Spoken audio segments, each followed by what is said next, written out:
Welcome. Today, we're diving into a story that's as incredible as any blockbuster movie, but it's entirely true. We're talking about the origins of the Special Air Service, the SAS, a unit whose motto, "Who dares wins," has echoed through history. But the real tale of its beginnings is, in many ways, even more audacious than the legendary missions that followed. Imagine the year is 1941. The world is engulfed in World War II, and the North African desert is a brutal, unforgiving battlefield. The British Army, facing formidable German forces, was finding itself in a difficult position. It was in this challenging environment that a young, remarkably bold British officer named David Stirling conceived of something entirely new. Stirling wasn't just another soldier, he was a visionary. He observed the conventional warfare of the time and felt it wasn't suited to the vast, open expanse of the desert. He believed that the key to disrupting the enemy wasn't through large-scale assaults, but through small, highly trained, and incredibly agile teams. His idea was radical: to parachute behind enemy lines, not to engage in direct combat, but to conduct daring raids on airfields, fuel dumps, and other vital infrastructure. This wasn't a plan born from textbooks, it was a testament to sheer courage and an unwavering belief in unconventional tactics. Stirling envisioned a unit that could operate with extreme stealth, precision, and independence, striking hard and disappearing before the enemy could even react. He understood that in the desert, where distances were vast and visibility could be a challenge, a small, determined force could inflict disproportionate damage. Gathering a band of like-minded, adventurous individuals, Stirling began to train them in the harsh realities of desert warfare and specialized infiltration techniques. These early recruits were not just soldiers. They were pioneers, embracing a philosophy of daring initiative and calculated risk.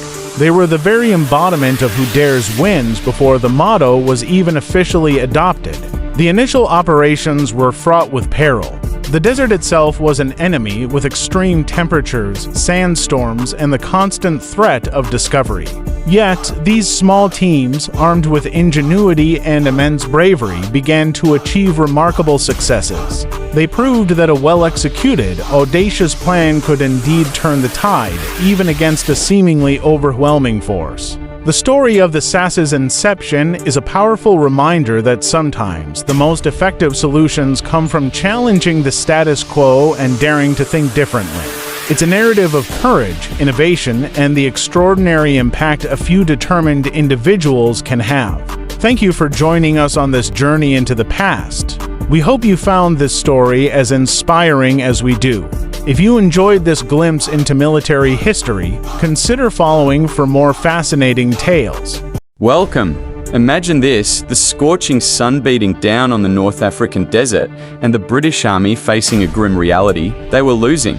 The enemy was relentless, and the traditional methods of warfare just weren't cutting it. In the midst of this despair, one man, David Stirling, dared to think differently. He wasn't looking for more tanks or larger battalions. Instead, he envisioned something entirely new, something that would redefine the very nature of combat.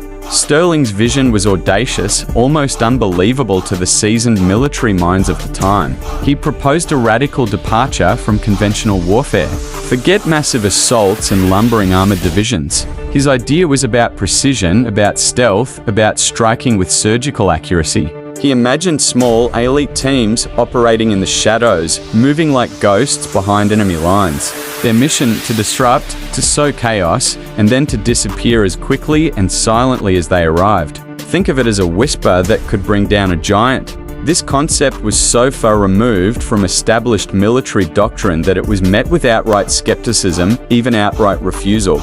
Commanders, steeped in the traditions of large-scale engagements, couldn't grasp the potential of such a seemingly small, unconventional force. They saw it as a fanciful notion, a distraction from the real war. But David Stirling was not a man to be deterred by doubt. He believed in his idea with every fibre of his being, and he knew that the fate of many depended on its success. When official channels failed, Stirling took matters into his own hands. In an act that perfectly encapsulates his daring spirit, he literally bypassed the established protocols. He didn't just knock on doors, he found a way to get his message heard. He famously crawled under a fence, a symbolic act of breaking through barriers, and gained access to headquarters through a window. It was a bold, unconventional move for an unconventional plan, a testament to his unwavering conviction. Once inside, he presented his revolutionary strategy directly to those in command. This was the birth of an idea that would change the course of the war. It was an idea born not of brute force, but of intelligence, courage, and an understanding of the enemy's vulnerabilities. It was about creating a force that could achieve maximum impact with minimal resources, a force that could turn the tide when all seemed lost. The story of David Sterling and his audacious plan is a powerful reminder that sometimes the most groundbreaking innovations come from those who dare to question the status quo and are willing to go to extraordinary lengths to prove their vision.